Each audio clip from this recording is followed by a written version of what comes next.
Hello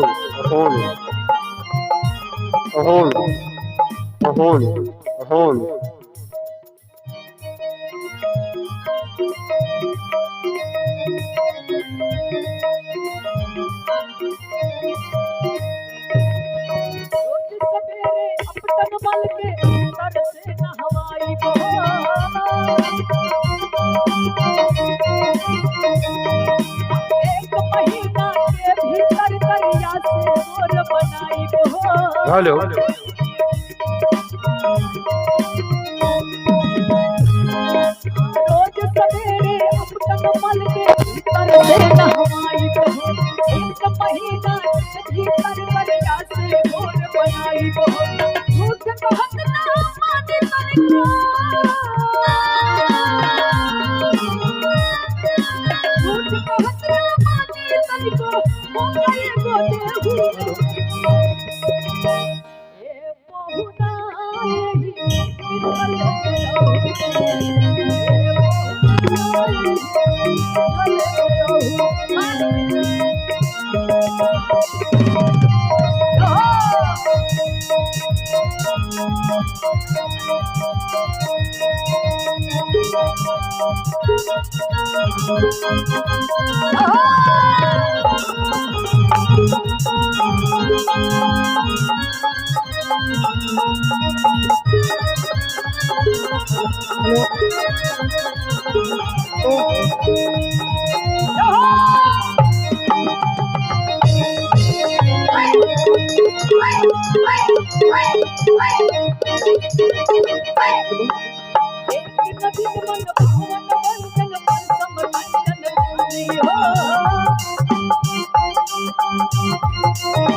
भूख मर जाई सुख साली सरहद के गारी हो।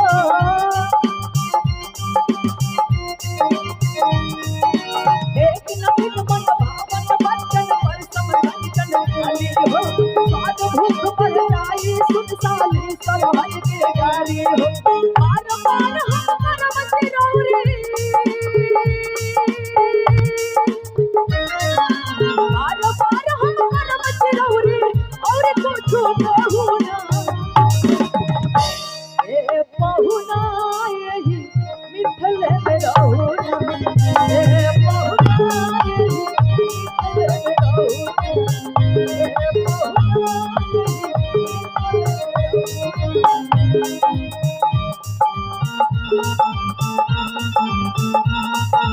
हेलो हेलो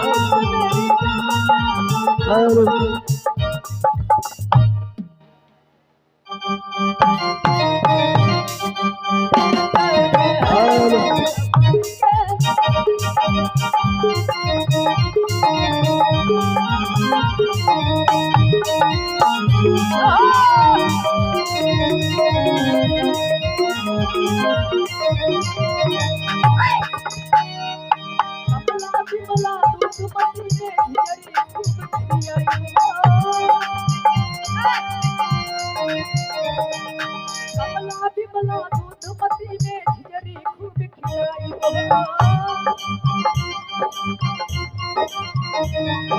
सावन में खगई गागा के झूला रोज झूलाई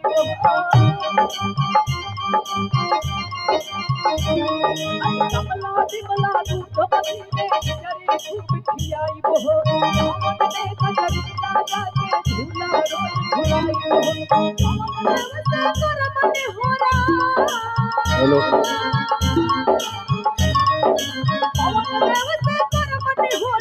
धीरे धीरे बहुना यही मिथल में रहुना, ए बहुना यही मिथल में रहुना, ए बहुना यही मिथल में रहुना, ए बहुना यही मिथल में रहुना, ए बहुना